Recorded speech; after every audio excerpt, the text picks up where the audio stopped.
hello, and welcome to my show. I am so excited for this particular episode. I am joined by a special guest. Ooh, a friend. Hello, friend. At least in spirit. Okay, this is a super exciting episode for me. Because if you have been keeping score at home, you know that back in March of this year, hang on one second. I got a little smudge on my show. Or my face. Okay. I can't sit and look at that for an hour. I'm too picky that way. Okay, so sweet. Okay, so if you've been watching all along, then you know that back in March I announced that I was finally putting a release date on my book, Another New World, about Mr. Pasta. And I'm gonna do that the whole time. It's right there. I can't help it. So, it was back at that time when I thought, okay, I've been working on this for years already, in a cumulative 13 years, counting the movie and the book itself, 5 years, the last 5 years, and I got to thinking like, okay, is that going to be enough time? And it was actually. I planned my time wisely. I think I picked a good. Um, a good time. I made a good timeline, I think, for myself, but I remember being really, really nervous about it and super worried that it wouldn't be. So I'm super excited to announce that it was, and we are very, very close now to the worldwide release of Another New World on Amazon. It will be available in digital version, ebook version, paperback, and hardback copies. And it's the part one because I wasn't able to get the photo sections in that I wanted to get in without it being like an astronomically high price. So what I'll ultimately do with that is that there will be a second volume down the road that is pictures and that I worked over and brought better life to.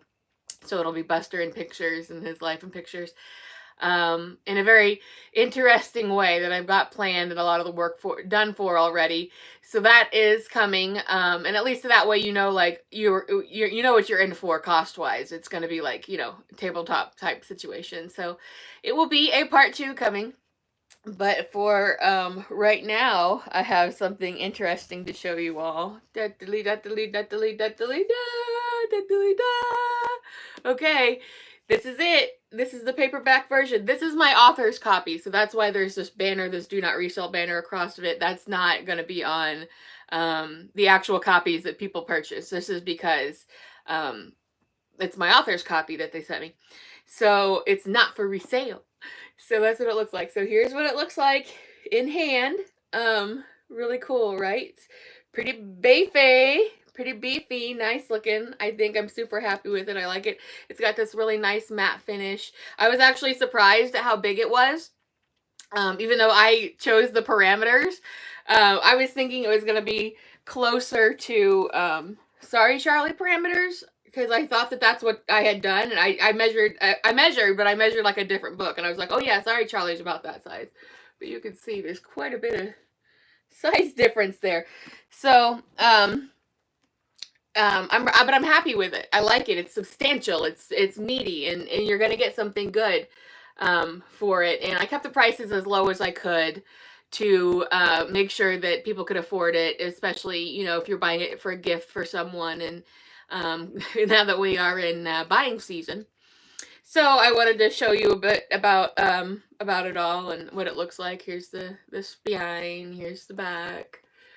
There you go. Like, you can't really read it from there, but even though I wasn't able to get the pictures in it, I still found some little places where I could add a little bit of flourishes to it. So one way I did that was previews. You can see right under there, right there. The chapter headings I drew in myself. That's my handwriting, and I drew little pork pies with it. So you'll see little pork pies throughout, because of course you will. And in some places I was able to get my hair out of the way. I was able to, on some certain headings, I was able to write up there, the tops. That's my own handwriting. So you can see that a little bit. I don't know. It shows backwards for me, so I don't know if it's backwards for you. But there's little surprises in there, other than the content of the book. It's got a good weight to it. It's got a good feel. This matte finish feels good on the fingies. So I'm pretty happy about that as well. Sturdy, looks nice. I'm excited. Once again, this banner won't be on the copy that you purchase if you purchase a physical copy, because this was made for me. You can't, let me show you here a little bit of something. This is just opening to a page. It's not backwards. Okay, thank you. Somebody just said. I write in a kind of a block style where it's not paragraph on top of paragraph. So it's easier. I think it's easier on the eyes. So that's kind of what it's going to look like on the inside. And it comes out to this paperback. It's different from the hardback and for the digital, but the paperback version comes out to 501 pages altogether. So you're going to get yourself one of these, and it's going to be exciting to finally be able to put it out there and for you to have them. And I am really, really, really looking forward to hearing the feedback from you all. I know it's not going to be for everybody, and some people are going to, you know, hope for a more standardized biography, but you can go get one of those. There's lots of those out there. This was to follow in the vein of the film, where I was looking for that humanistic aspect of things, and that is why I wrote it in the nonfiction novel style, so that you could really put yourself into their world and really experience what it was like to see the dynamics of the Keaton family relationship and what their life was like. And it's exciting, and I'm super glad to finally have it here. It's finally here. It's not talk anymore. So you can get your own copy November 25th on your chosen medium. That would be ebook, paperback like you just saw, and hardback editions. So this is I'm considering this episode a celebration, a Buster celebration, a Buster party, because I got one over here too. Actually, I'm surrounded by them. I've got books around me, and I've got everything, all kinds of Buster stuff around me, paper print-offs, all kinds of stuff. But I'm considering this a good celebration, a good time. I'm having a good time. I'm excited. This is something that's been very a long time coming. Been an absolute labor of love, to say the least. I have been lucky enough to be invited on several podcasts and be interviewed several times in the past couple of weeks. So this is the first time I've had in a while where I just am talking, just me, and not answering questions or trying to figure out who I'm talking to or why or when. So I will have those links for you coming up. Some of them haven't been released yet. Some of them have. So over the next little while, I will be sharing those in various my social medias. I'll share the links, but I'll also share them in, like, if you're in Indie Buster Facebook groups or anything like that, or Silent Film Facebook groups, I'll share them there as well. And what was really cool is I loved that everybody that talked to me, whether they were like experts on Busters or a fan of Busters or not at all, gave me, some really interesting questions, and will give me a lot to think about that maybe I hopefully didn't answer as a dum-dum. So I'm looking forward to sharing those with you as well, and all the Buster fans, and all the Buster fans who come into Buster, because there's always new fans coming in. So, and they all had their own vibe too, which I really liked as well. I did a pretty scholarly interview with one show that wanted to talk mostly about Sherlock Jr., being that next year is its 100th anniversary, which is cool, because in honor of that 100th, let's put the right words together in the right order. In honor of the 100th anniversary of Sherlock Jr., TCM is including it in their annual festival next April.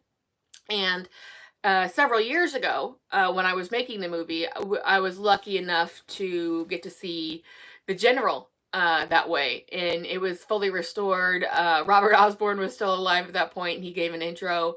And it was really cool to see that and be there for that. And the restoration was incredible. It was as if it sparkled. It's like we've all seen like the YouTube versions, like we've seen poor quality versions where you could see it, but it's not like modern standards, but it was completely restored and it was dazzling, absolutely dazzling. And I loved it. And I felt really lucky to have been a part of being able to see that. Yes, somebody else said that they were there and saw it as well, and it was amazing. It really was. Live orchestra is great. I've seen it done with the live. I've seen his films on big screen before several times in several locations.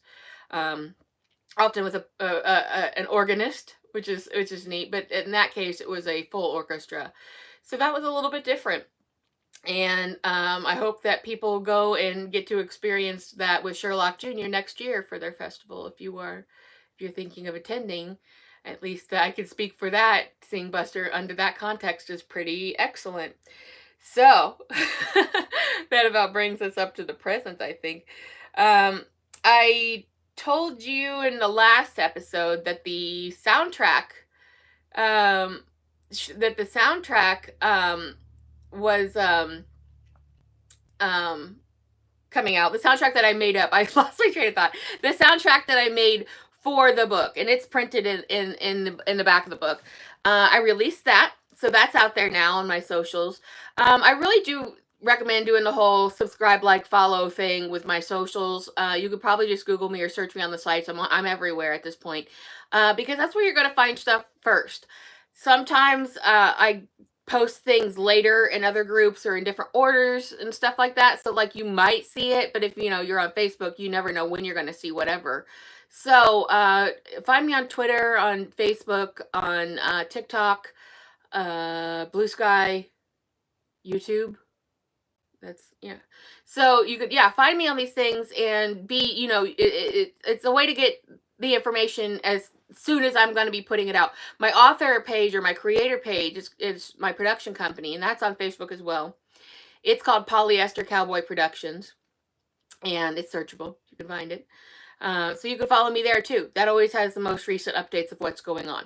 So as things are now happening and going on and everything, it's a really good time to start keeping up with what I'm doing, so that if you want to know things right away or make sure you don't miss things, that's the best way to do it. So the whole like, follow, subscribe, social, blah, blah, blah. I'm not good at it. I'm not one of these people who's like constantly updating. Like, I have to remind myself to do it, because I don't know, it's just not my bag, man. Like, I really just don't love it. So I'm not like one of these crazy post all the time people. I don't do Instagram. I think that's just like boring. It's like QVC, it's like everything's for sale there, and I get so tired of commercials. And I try, the movie itself is not, there's no charge to watch the movie. You can come here and watch O Buster. We're out there for free.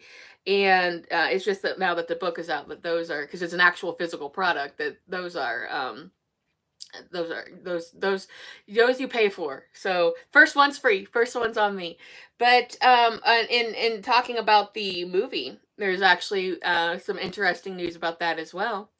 It just as of a couple of days ago passed 20,000 views on YouTube. So that's 20,000 Buster Bros so far.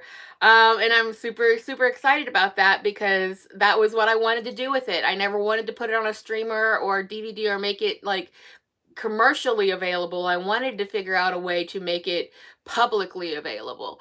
So I think I achieved that. And I think from the feedback that I've been receiving this past year, that people have really enjoyed it. And then I've heard from some young people too, who have been like, I just found him because I saw his a compilation of his stunt work, which a lot of people find him that way now, and then got into him, and that's so cool, I think. And that's how we win other people into our little Buster orbit. So I'm super excited to see new people coming in. I love it when they tell me that they're new to it, and I love having that out there for new people. Of course, I love having it out there for fans, but I love having it out there for new people, and I love creating new material and new things. And that's where the whole book kind of came out of anyways, was I couldn't get everything into the film. there's stories that didn't make it in. There were private conversations that didn't, that were off camera. There were phone call conversations with people who were going to be in the film and they couldn't be in the film ultimately. And I mentioned this in some of the podcast interviews that I did, that some of the other people that I talked to, who couldn't make it into the film for various reasons, scheduling conflicts and such. Um, and I wanted to just make sure that something became of the rest of that information. That this odyssey that I've been on all this time is still out there, is still going, and I don't feel like this. I'll always be doing Buster stuff. I have other things in the works. Obviously, the part 2 in pictures is going to be coming. There's going to be a Keaton family cookbook down the road. I'm going to put all my art into a book. At some point, but I'll always be there with Buster. Buster's always going to be on my shoulder, is the way that I see it. So I'm glad, and I'm excited to be part of it. I'm glad and excited to be bringing new audiences into the fold of Buster, and bringing the OG guys out here. More things to enjoy, because we're so far removed from his actual timeline of his life. There's not, there's the well is getting a little bit dry, I guess you would say. So that's why I wanted to kind of finish out the story of all the things that I knew and all the research I'd done in this past decade plus, and put it all somewhere into something, but manage to keep the same vibe as the movie, which is who he was as a person, how he responded to things, and just expanded on that. Because there wasn't really much to talk about. Like in the movie, it was about him. So talking about other people outside of like Eleanor, really, like talking about the rest of his family, his brother and sister, his parents, that didn't really fit into the narrative of that story, but it does into the book. So if you've ever found yourself wondering, reading and looking into other things, and wondering about what they were like, and what they were like in relation to Buster, and how that they were together, then you'll be able to find out through all of this. And that's super exciting to me as well, because they've really never had their story told either. So that's coming. And the soundtrack is out there. The movie is at 20,000 views. So keep liking, sharing, all that kind of thing if you find out about new Buster people. Something about the book I wanted to mention. I've talked about it before, but just in case people are confused by this. So the way that I write, as primarily a fiction writer, I write what I hear, like kind of in my mind, and so I write in vernacular. So what that means basically is that you will see deliberate misspellings in this book. Things that when people are in conversation, it is phonetically spelled the way that they're saying it, because it's the way that I hear it. So it might take you a minute to kind of get used to that. It's not like crazy over the top accentuated speaking, but it's the way people, it's according to their accents and the way that they spoke, and how they sounded. So if you can kind of get into that mental picturing, then you can hopefully hear it along with reading it, which is how I intended it to be. But that's also how it works for me. So don't panic if you get it and you read it and you're like, why are these words misspelled? It's intentional. It's supposed to be misspelled. It's part of it. It's part of the aura. It's part of the fun. So it seems confusing to you, because it's not like overwhelmingly like impossible to read or something, or but it's in there, and it's like that on purpose, so you don't have to get all worried about it or anything, or think that you got like a bogus product or anything like that. It's meant to be that. So also, when you do, if you do order a copy, please leave me an Amazon review. If you're on Goodreads, leave a Goodreads review. I don't care if it's a good review or a bad review, just please leave one. I really need that to be able to make sure that it comes up in searches for other Buster fans. It doesn't get, pushed to the back of the pack, so that other people can see it. If you want to, at the time of your purchase, just leave a review. and then you could always come back and change it, add to it, like if you wanted to get more specific or into whatever it was that you started to say or something like that. Just leave a review, just say something or leave a star review. It's going to make it so other Buster people can find it, because not everybody follows me, not everybody knows about this project and the whole wide world. But I tried. I tried to get everybody to make them aware of it as much as possible. But I'm but just one person. So share the story with your friends. Make posts about it, talk about it. But most especially, please do Amazon reviews. It's super important to do that. Just me as a writer as well, but it's super important for other people to be able to find it. So, and I don't mind if you didn't like it. It's okay by me. But just make sure to leave one, please, please, please. So that being said, what is this? Oh, I mentioned this before, but I think it's fun to mention again. This is just ignore the band. This is I painted this. This is a painting by me. This is one of my artworks. So this is, again, part of why it took so long to make, because I do these kind of things. I designed it all, but I also painted this cover in it's a magical realism style that I do, and I do portraits of other people and other things as well. I haven't had time to do. That's probably the last one I did, and I did it probably a couple of years ago because it's very time consuming. I'm not very fast at it. Sorry Charlie has a portrait on it, but this was before I didn't paint this. This is not my work. This was a public domain painting that I found that I thought looked like him and I liked it. So, that was before I had developed that style or was doing any kind of thing like that. So, my painting style I've only been doing for the last few years. But fun fact. So there's that. And what else do we have here too? So I wanted to talk about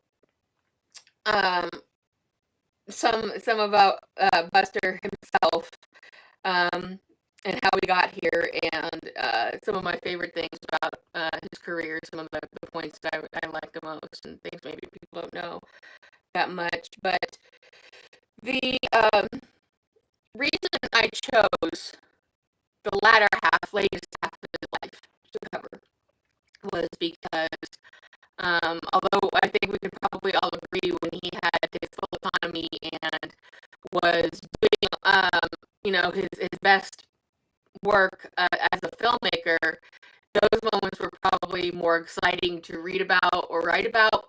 But the interviews that I got and the people that I talked to knew him in like the last stage of his life and knew Eleanor. So I was able to get this firsthand information from a lot of people, and that made a real difference in what I could verify and what I couldn't verify. So a lot is known about his early life. Of course, his whole life is pretty much accounted for, but I feel like that kind of got out of the territory of the story I wanted to tell and into more like biographical details. And personally, I connection and understanding of him in his later years than I would have back then. Because although I'm there in my mind, I can get there just as easily. I feel like maybe it would have put me in a position to take too many creative liberties, which I tried to avoid as much as possible when making this. Like, obviously, it's not a daily report. It's not a diary of 20 years. Like, I have to editorialize. I have to summarize some things. So I wasn't. I do have to take.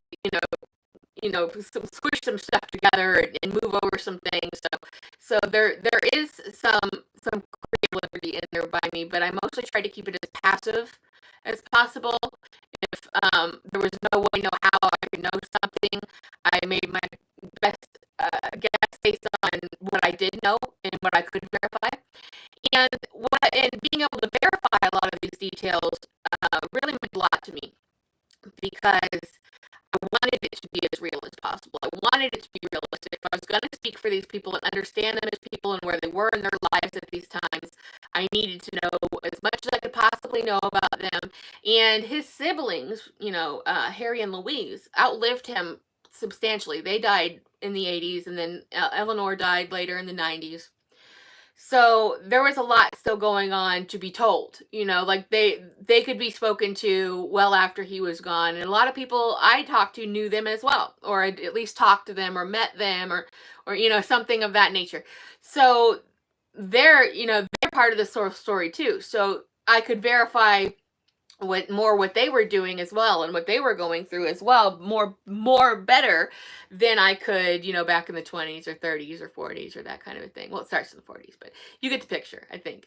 And we know a lot about the vaudevillian days, but it's like we could never really know, because there's no recordings. There's news stories, and there's reports about how the act went and the kind of things that they did. So it's not like it's a total blank, but it didn't feel right for me to try to go back so far and start there and write this whole life story, which is definitely not something I wanted to do, since just these last couple of decades came out to around 500 pages on their own. I really centered on this latter half, because even though the movie kind of looks at his life as a whole, the people a lot that I spoke with that knew him in these later years. So it gave me a feeling of and when I was interviewing them, that I could literally in the moment ask questions about how is he about this, when did he do that, oh, he said that, that's so funny, things like that. Like, this was real stuff.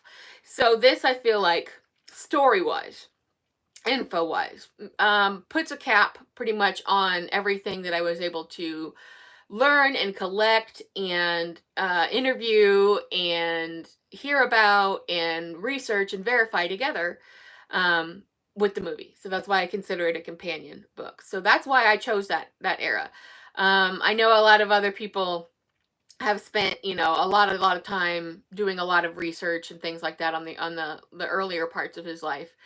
And I would say I would be, willing to say I know a fair bit. It just didn't feel like, if I was going to really get into it the way I got into it, that would be a good thing to do. So that's why, if anyone was wondering, that's why I chose the later part, because yeah, it was probably not it was exciting, but it was definitely most uh, movable, most contextual. There was so much going on, and that's also why it's called Another New World. Because if you think about his career, he started in vaudeville, and that even wasn't very old of a medium at that time. They were, just like in silent film, they were writing the book as they went. So he started in vaudeville, and then he ended up in silent short films, and then he ended up in silent feature films, and then came sound and color, and he went through all of those, and he went into television, and live television, and the local television, and the nationwide television, and then color television, and then back into movies. So he just went from medium to medium to medium throughout his career. And it's opposed to maybe some other people who were contemporaries of his, other people who maybe went from vaudeville to movies, and then that's where they cut it off, because a lot of the people around him in his own age, and who done the same things, saw television as a fad. They saw it as being beneath them. Like, I would never be on this stupid little home television business. It's ridiculous. So they kind of just faded away. A lot of people just lived the rest of their life in obscurity. They weren't really, I don't know necessarily, it's all these individual stories, but a lot of these people, if you took, a good bit of ego and not having faith in the future the way that he did, then they just decided just to live their lives out the way that they did, and didn't see that themselves as a part of it. Whereas he couldn't have been more excited. It wasn't just an opportunity to work, where they were, the local California markets were like, we're trying to fill this medium we have now. It wasn't just about that. It was about the possibilities of it. It was about the idea that it was a whole new thing. It was like when telephones or radios came into people's houses. Like, yeah, you could have gone out and talked to a person, or you could have gone out and seen a play or something like this, or heard some music, but now you can bring it into your home, and it changes everything. And us living in the digital age, we don't really see those great big leaps and bounds as much because things change so gradually and so quickly now. uh, not usually not for the better.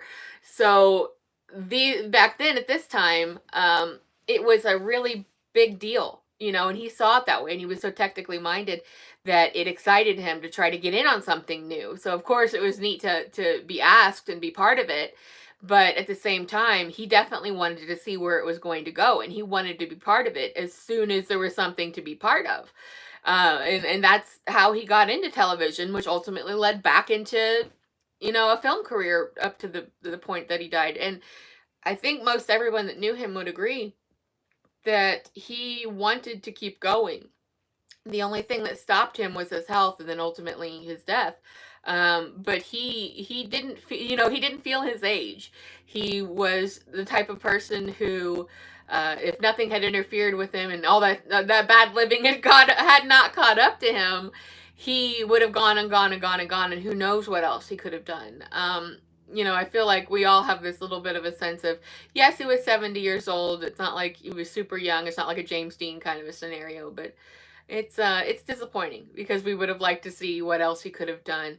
And he you know, he was so interested in these developing technologies that he even saw the future of it. There's some quotations out there by him even where he essentially predicts like a pay-per-view streaming situation, because he could see like that there could be special events broadcasted straight into your home, and you just pay for that event, or you know, you pay for what you want to see, or that kind of a thing. So he was so technical and future minded that even back, you know, 50s 60s, he thought that far ahead. And it's too bad he wasn't able to live that long to see it, but his mind was there. He was right there. And that's, I think, another reason that I centered it on this era of his life. It was, you know, it was the happiest time in his life. I can pretty safely say the most stable time in his life. There's a misconception out there that for a while he was just living off of Eleanor's income of her appearances and some as a dancer in some films or different things, and that's not true. He worked steadily in different ways. She worked with him.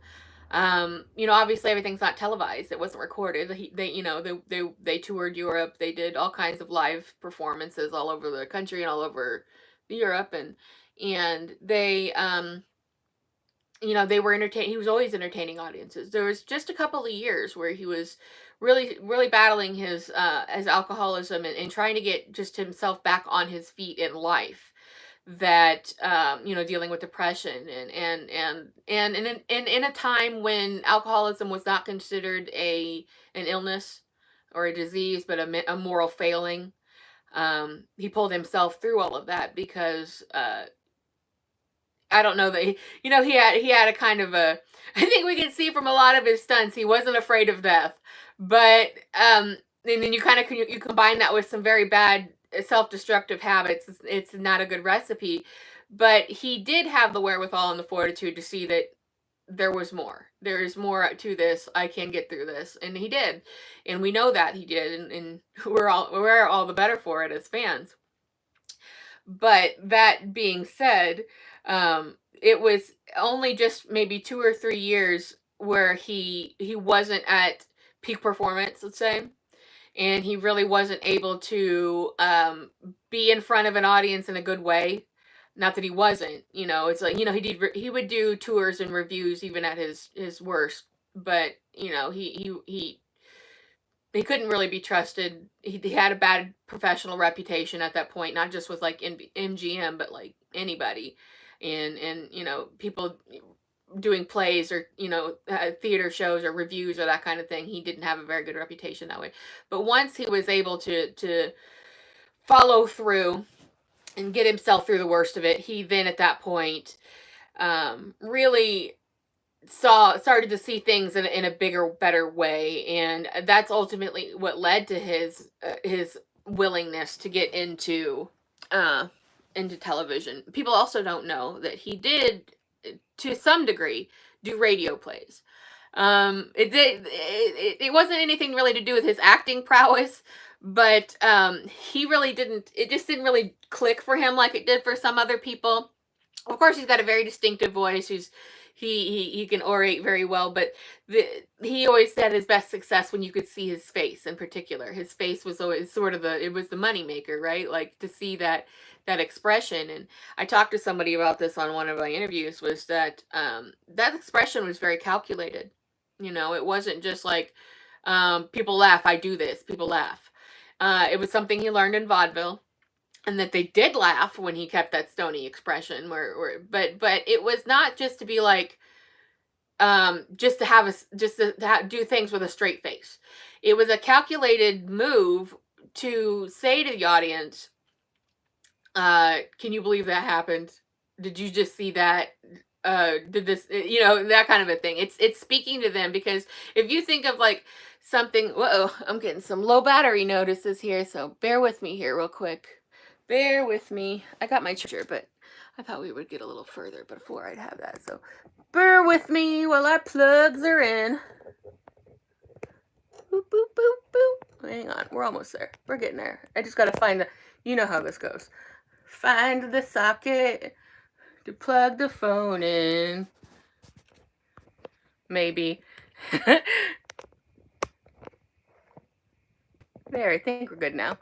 Okay, this is going to go a little off kilter, but we'll be all right. We're all right. We got it. Okay.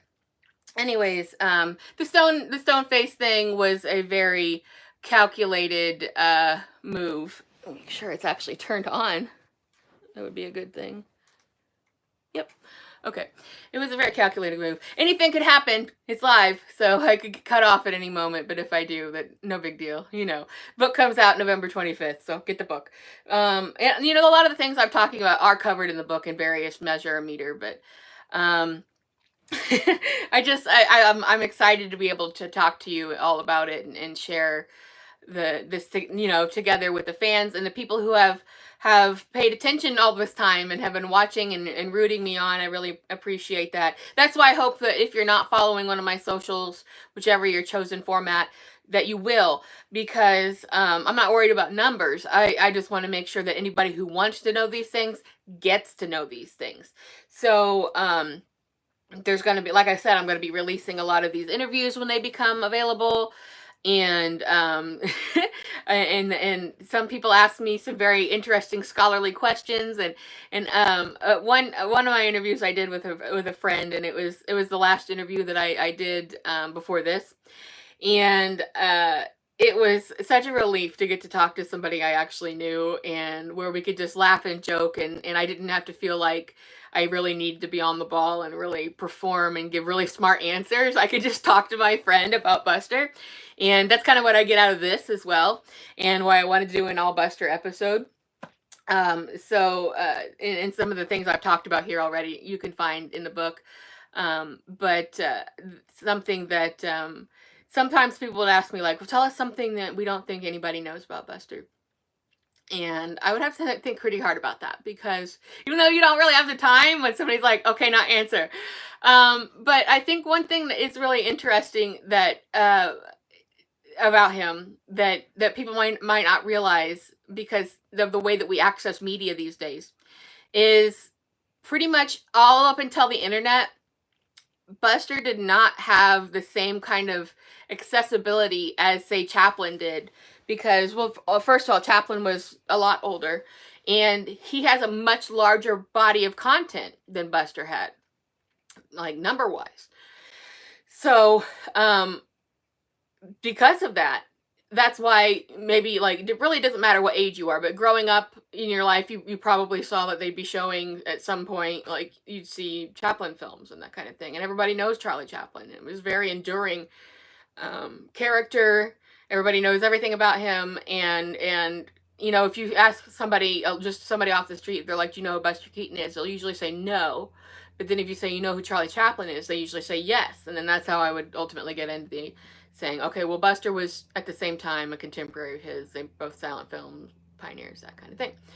So something I like to tell people who are new to the whole thing is that to kind of give you a grounding, was Chaplin was like a Spielberg type filmmaker.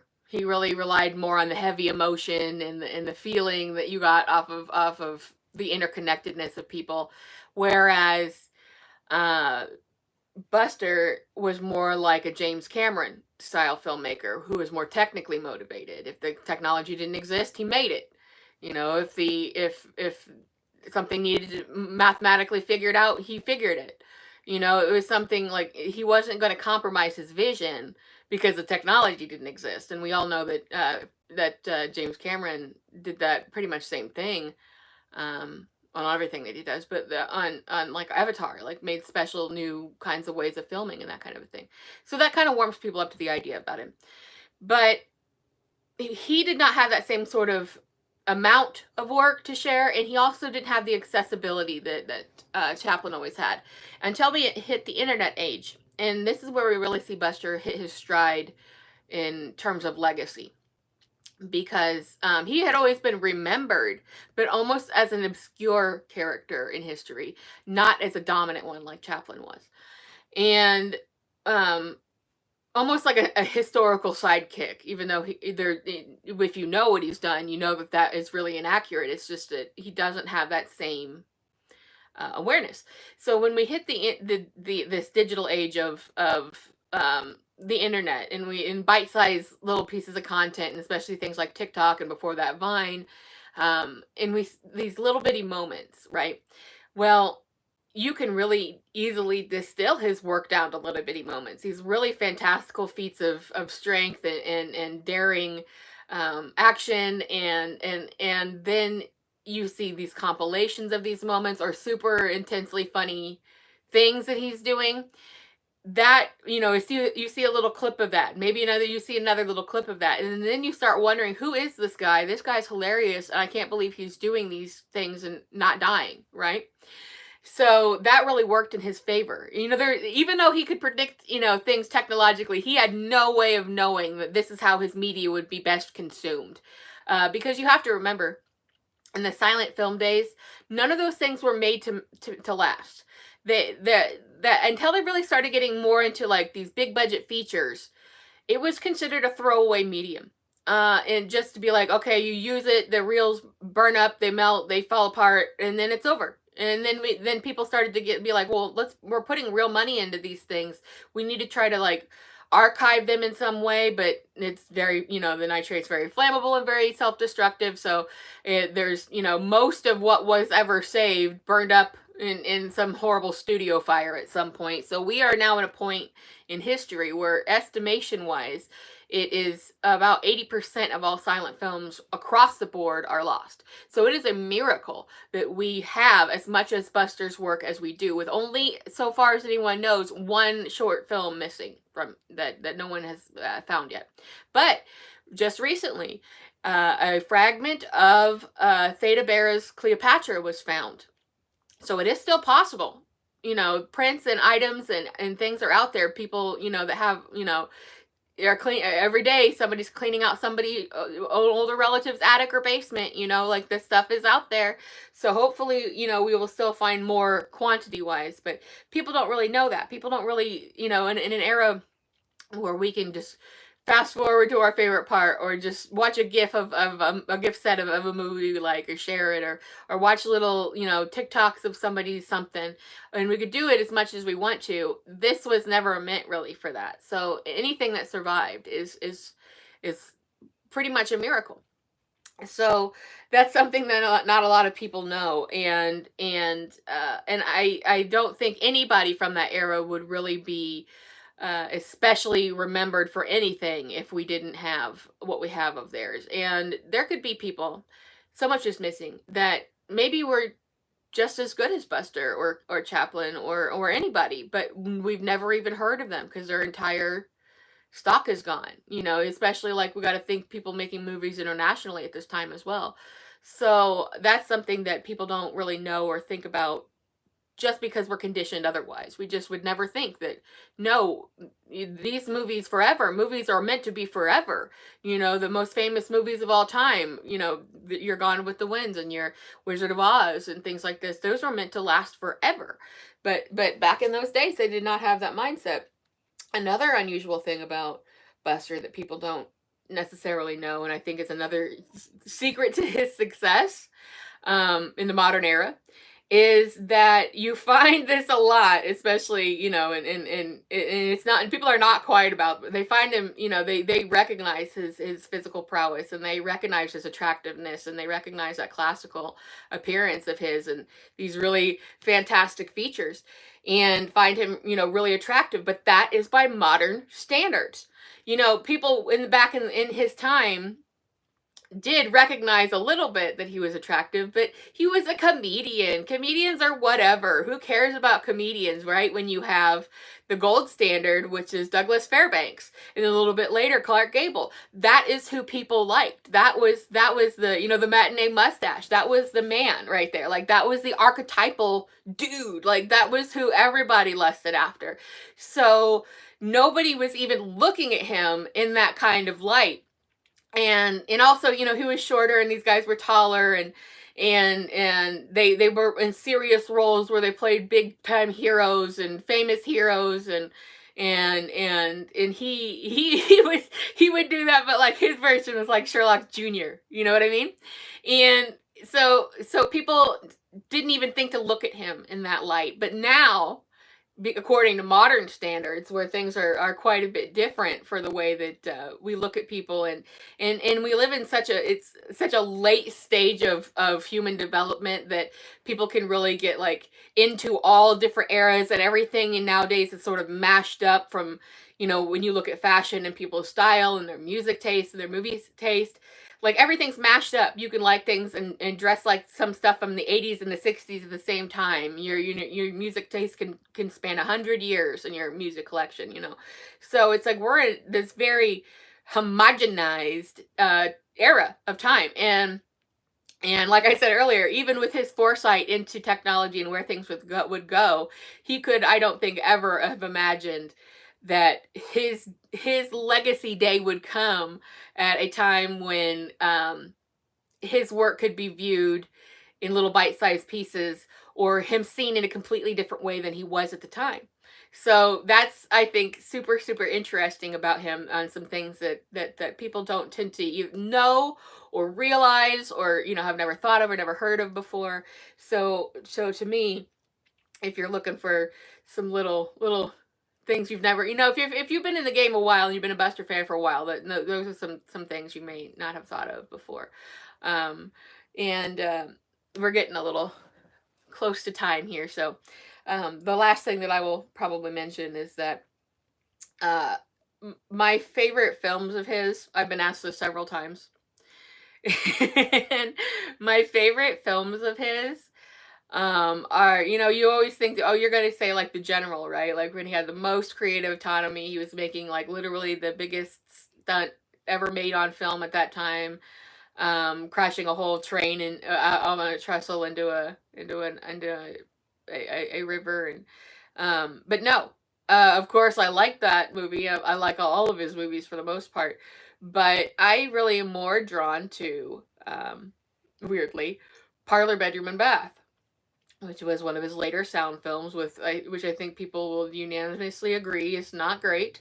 But I kind of love the idea of him getting caught up, his kind of hapless character gets caught up in rich people's games, basically, where they're just messing with each other, just people being dicks to each other because they can be, and that's what they're doing. And under different conditions, and in other movies similarly, that would be a very dramatic storyline, right? But the first time I ever saw it, which was many, many years ago, and I was really still at the beginning of the whole Buster Legacy thing, and I was going to review it for my blog, and I hadn't really seen anything that much of his yet to compare it to. This was sort of my starting point. And I watched this movie, and I'm watching it by myself, and I'm trying to take some notes, and I couldn't take notes because I was laughing so hard I was practically blacking out. I was laughing so hard I couldn't catch my breath. Like, it was just like, because if you don't know anything about him, you don't know that he's gonna be that funny.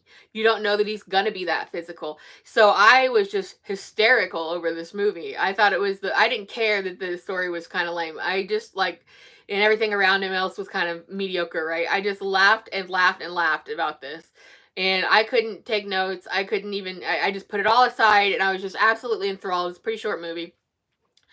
So the next day, I decide, like, okay, I can't keep this to myself, right? I got to get some more people in on this. So I gather my family around and I gather my best friend. I'm like, you guys.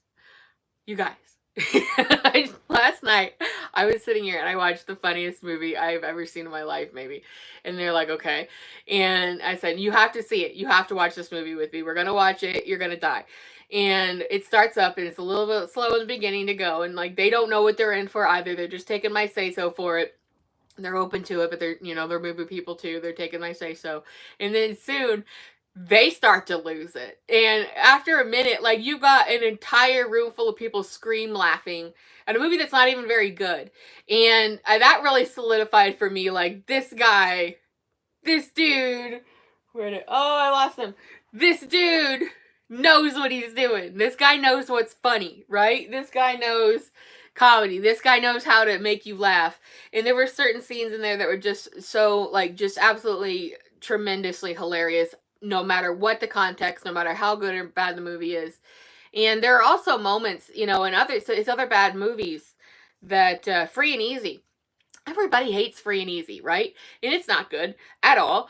But this is maybe the one time ever, except for maybe some of the TV plays that he did, the, like, kind of the telenovela type situations, way later, where we see any dramatic work or anything close to it from him. And the way that movie ends, where he loses the girl and they just kind of still on him, like, in anguish, like, that's so rad, right? Like that's not, we don't see that in his body of work anywhere else, really. We see him get the little downtrodden moment in different times, but usually it comes back up. It's a very up and down with him. But so that's a moment that really stands out to me as a favorite moment as well. But something else that I really love was film, his short film. And it's unusual and it's kind of hard to follow. And maybe if you watched it a couple of times, because you're like, there's so many things it can be. There's so many explanations that could be going on for what it is. But what really stands out to me, and I love it the most about it, is that he always kept his same character. Even though, as a person, he's going to evolve and change from, being 24 to like 64, right? Like, he's going to be like a different person, right? But his character never changed. It just aged. So he would always, when he had carte blanche to do what he was doing, he would approach things with that same sort of innocence, that same almost alien come to earth. I don't know how anything works. I'm just trying to get a meal type of a thing, trying to survive. And so he would approach things the exact same way, and that's what made him have such an enduring spirit and enduring character on film. In film. But that's what I'm saying, is that is a really good example of maybe the last time we really see his little fellow character, and it almost tells the story of his whole, the little fellow's life. Like, when we first are introduced to the little fellow early on, he is like that. He's a fish out of water. He kind of wanders into things, not really knowing how anything works, not knowing what to do.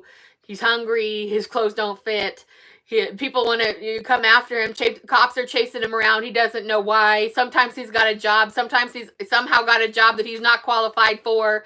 And there's always this level of surrealism around everything, that because he brought this intellectualism to his work that a lot of other people didn't, and especially in comedy. And it wasn't like hit you over the head intellectualism, like, you're going to be smart if you want to watch my stuff. You're going to have to understand it. It was just there. It was just there to show this other kind of understanding, another tier of entertainment that could be.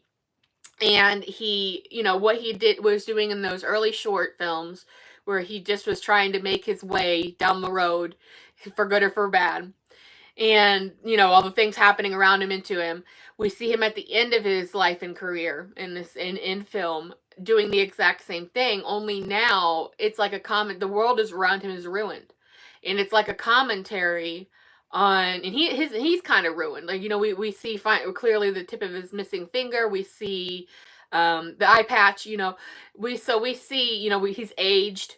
So we know something has happened, and it may or may not be his fault. It depends on where you want to negotiate on what's going on in there. So it was a finale to the little fellow, and that's why I really am drawn to that, just because he got to really go really far out with surrealism. He was reluctant to do it because he felt like he didn't understand it. And not that like it was impossible for him to understand, he just didn't felt like he didn't understand someone else's vision. He understood his own surrealism, he understood the way he would do it himself, but he didn't he was reluctant because he was scared he would fail at it, because he felt like maybe he didn't understand, maybe we'd reach the pinnacle of something with the youth culture, or this new world that he just didn't get. So he was really nervous, and he was really afraid to take on the role. But, Eleanor was very vocal about it, like, you are going to take it. And he took it. So he eventually took it. He decided to do it. And he does it. But when he gets there, it's very small production. And he finds out right away that, also, this is in the book, but he finds out right away that it's mostly a lot of young people working on it, and the subversiveness and the openness of the story is going to give him the chance to do what he does. So once it clicked in his head that they were going to just let him be him, that they weren't there to micromanage him or try to put him into some other position, but that they were just going to let him handle it as he handled it and traverse this ruined world, and go through the photos and hide the animals, like play with the animals, but like hide their view of him. And we wonder why that is, like, don't look at me because it might put you in danger, or don't look at me because it's like shame or something. There's so many working parts that that you can buy into it any way you want to. Is he the cause for the ruined world? Is he part of the ruined world? Like, why does he have the eye patch and all that? We don't know for sure. But once he realized, like, okay, this isn't too far off the mark from something I may have done myself, and they're letting me do it, and he started having fun. And that's why it comes off so little fellow. He got to do what he could do best, and he was good at, and he wasn't really interfered with. And the production team sometimes would even come to him and ask for his help sorting out how they could film certain things. Because another part of the new world that he went into, we went from, in his early days, to no cameras to hand crank cameras, which meant that someone had to literally turn a crank to move the actual physical film frame by frame at a certain rate, so you got to be good at it and consistent, through the camera as it was exposed frame by frame by frame by frame. Then we get to this stage in his life, all these years later, fast forward to this late stage of his life, and we have 8mm cameras now, handheld cameras that will run themselves. And these cameras don't have to be stand there and hand crank them. They don't have to have like 2 or 3 people moving them. In the original times, like, you couldn't shoot more than one, like if you were shooting for the international market as well, you had several cameras stacked up on, and people running them. So we went from where it was absolute rudimentary technology that he himself was building onto, like the 8P shutter, where he, where they would cover up the shutter for him to do a dance in one of his early films. He would do the dance, they'd wind the film back, they'd open another piece of the shutter with all the rest of it closed, he'd go over to the next space on the stage, do the dance again 8 times on re-exposing this film. Like, there was so much margin of error, and there was so much understanding and hard work that has to go into being able to understand and do those kinds of things, and he had that.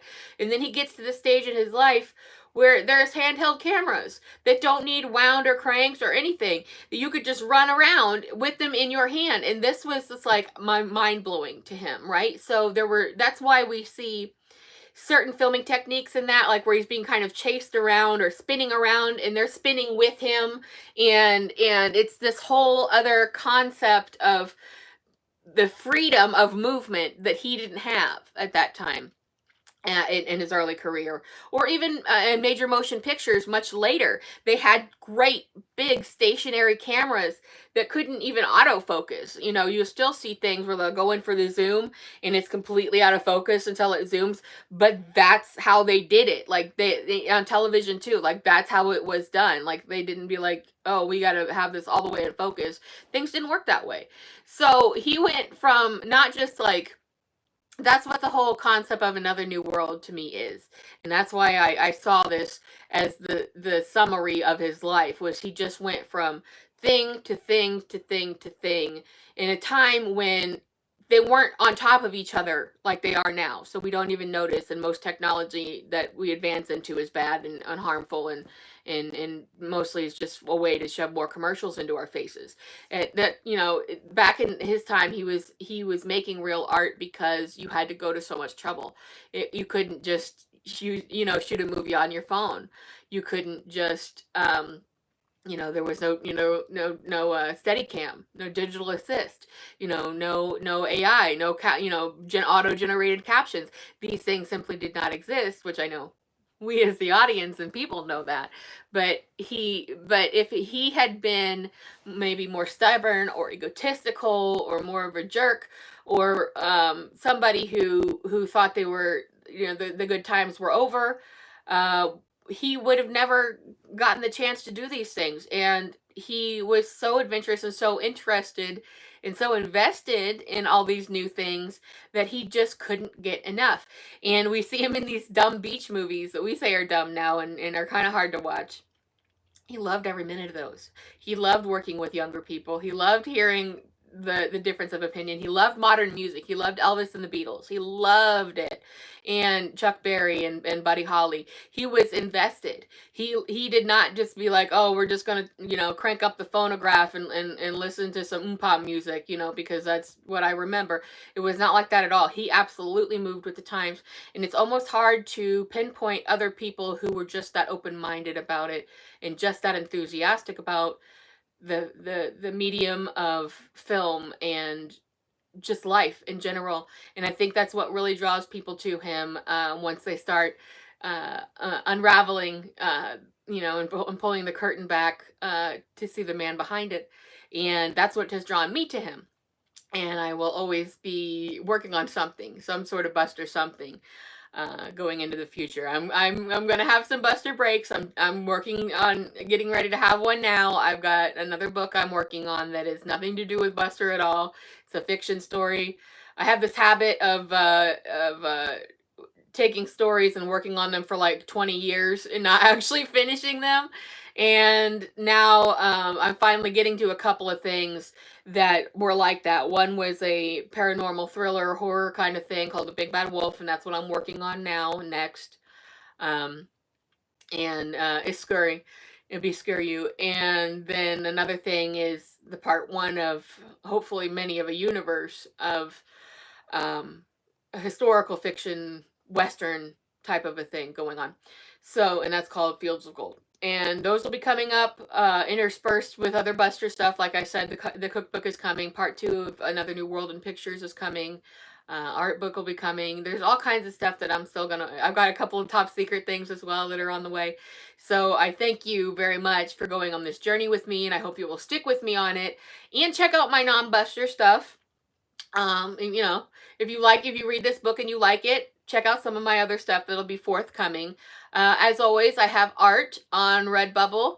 And you say, oh, well, I don't need a poster, I don't need art. No, it's like products. You can buy, like, if you need a travel mug or a bath mat or a bed set, or stationery, stickers, whatever, you can support independent artists, by going and searching like your favorite topic or your favorite motif, or like, I like 80s patterns, search, and then you can find all these products, clothing, everything you can think of, baby clothing, human clothing, adult human clothing, I mean, with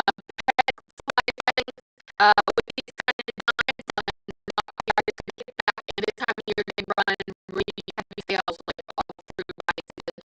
But never look at that. Nicolette is there. My shop is absolutely stuffed full, and I do have a Buster special on the phone.